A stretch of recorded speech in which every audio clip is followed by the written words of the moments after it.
Hi, here's a very quick run through on Merchanter if you've got a business that's handling plumbing and heating supplies. So we've got here the dashboard on the system. You can see things like KPIs, so everyone can be looking at different sort of KPIs on the business. You can drill into each of these different KPIs to get more detail. You've got an activity timeline, so as people are processing orders, things like that in the system, it's writing away automated notes. And if you want to keep a track, you can star those and they will appear up in your favorites. You've got recents for recent customers, suppliers, products, things like that. Then up at the top of the screen, you've got a global search. So if I go and do a search for Gate, for example, you get in all of the sort of customers, contacts, products, purchases, everything where Gate is somewhere in the name, the address, the product description, whatever it may be. A nice easy way to be able to quickly get to whatever it is that you want. One of the nice easy features for the system is you've got a basket within the system which can be used for doing the majority of your counter purchases. So when you're actually in the basket, you can see by default your most recent products that are there. You can do a text search. You can filter into particular sort of categories and groups of products. So if I go into plumbing and heating and then go into copper and fittings, for example, that will run me down to a particular range. If I then also do a search on Flexi, for example, that'll run me down to a product that's in copper and fittings and has got Flexi within the text description. As you hit the plus, that adds the items into the basket.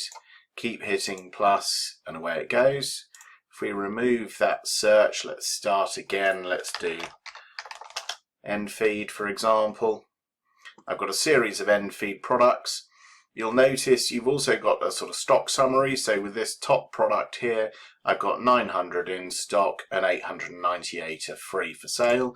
So again, I could add that into the basket if the customer's interested in it. Let's have 50 of those. There we go. And so you can carry on adding items up.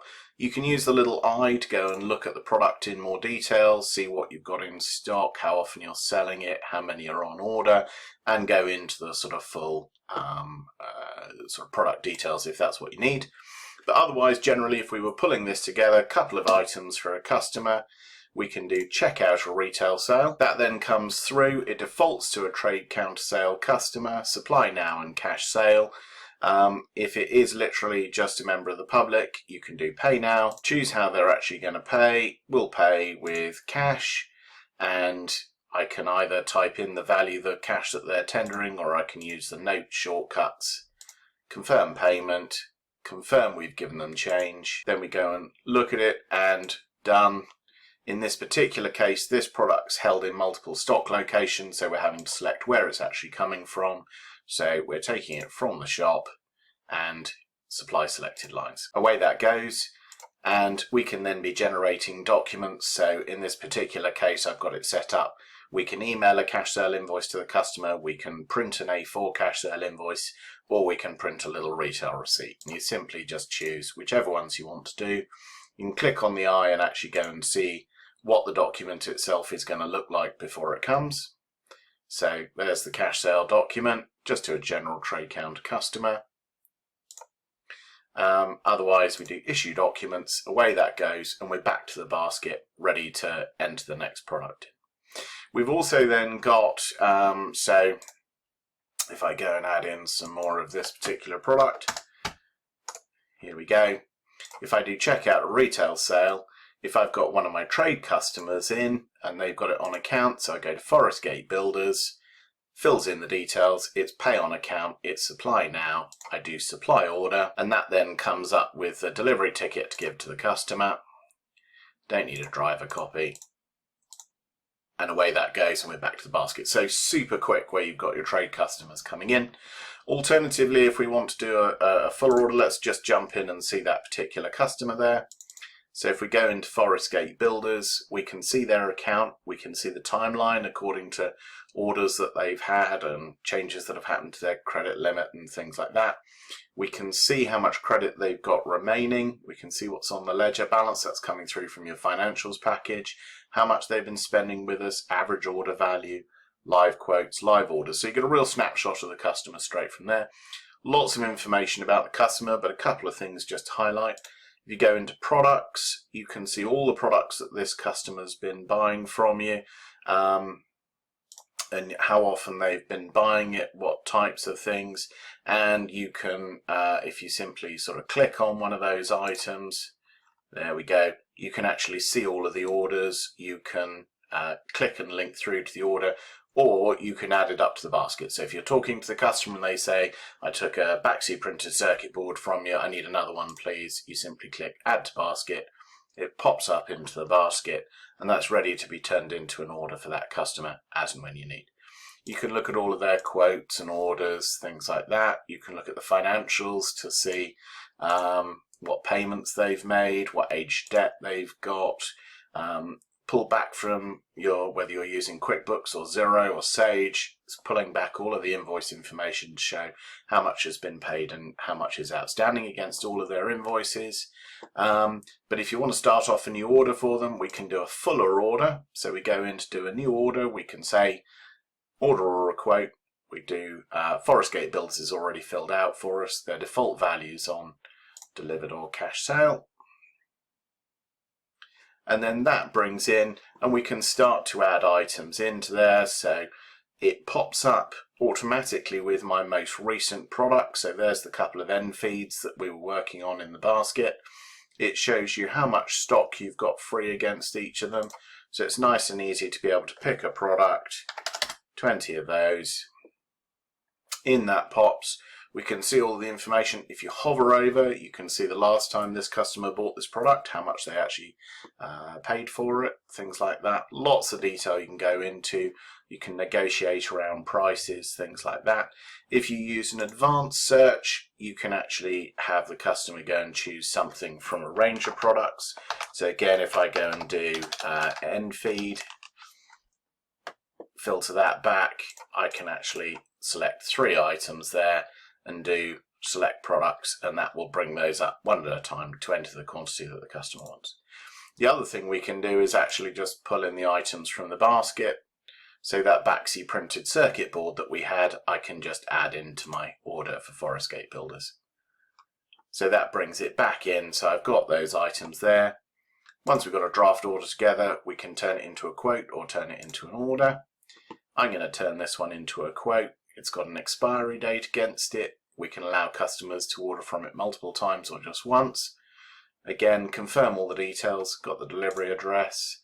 You've got a Google map against all delivery addresses, assuming that Google can find it from the address, but you can overtype the address in here if you want to. Click on confirm quote. And again, we've got the option here. We can print or email a quote out. You can go and look at what that is. We'll just email it on this occasion. We'll add some text into the actual email itself.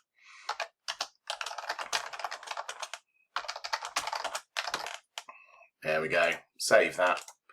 Email that away. That's that quote off to that customer. We can see their credit top center there. And then that's all ready. When the customer is ready to accept the quote, we allocate it. Turn it into an allocated order, again confirming all of the details. We can either go through the allocated stage or jump straight to dispatch. If we go quick dispatch, there we go, confirming how many we're dispatching. If he's only taking 10 on this occasion, we can either write off the other 10 or we'll back order it. Dispatch those items out, gives me a summary of what we're sending, summary of what we're back ordering, and that's coming up with the dispatch notes. Print them out for the driver, a works order and a revised order confirmation for the back order. And away we go. We can see the items that are on the back order from within the dispatched order. And if we jump to the allocated order, we can see what's still on back order and we can see what's already been dispatched out to the customer. Last thing we have is in terms of reordering stock. If we go into the purchasing menu and go into low stock products, the system uses either some sort of manual entries of minimum and target stock, or you can use automated calculations based on the amount of time or the amount of value that you want to have invested in each of your products. This gives you a list of items that are going to be needed for reordering. So if I just go to the plumbing and heating ones, I've got 113 items that need reordering in order to get to our target stock levels. So I create a suggested reorder report. That reorder report firstly has those products that have suggested preferred suppliers against it will already create the orders for. So we can see the orders for those that have got preferred suppliers against them. For those that don't, we can see the items here, and we can choose a supplier either from the list already in here, or we can go and choose from our full list of suppliers. I'm going to add it to Acme Supplies. So we can go through and update who the preferred suppliers are against the products as we go. When we've got our preferred supplier items, we can go and look at them. So I've got 6 lines on this purchase order for Acme Supplies. I can see the items, I can see what my free stock is, what my target stock is. I can go in and amend my target stock. So I can actually sort of say, okay, I want my target stock to be, let's just say I want to have 10 in stock on that particular item. There we go. So that goes and rebuilds that actually we want to be ordering 13 to get from -3 back up to 10. You can manually go and manipulate the order quantities there if you want to. And then either order by order, you can do create order, or if we zip down to the bottom here, we can do, if I move video out of the way, create 11 draft purchase orders. That then goes and creates all of those purchase orders at the same time, and they can be sent out to the suppliers, and obviously the materials come in. That way you can automatically manage what you're carrying in stock and make sure that it's the right stuff based on what you've actually got. So that's an incredibly quick whistle-stop tour, but I hope that's given you a useful guide to some of the useful features in Merchanter for a plumbing and heating supplies business.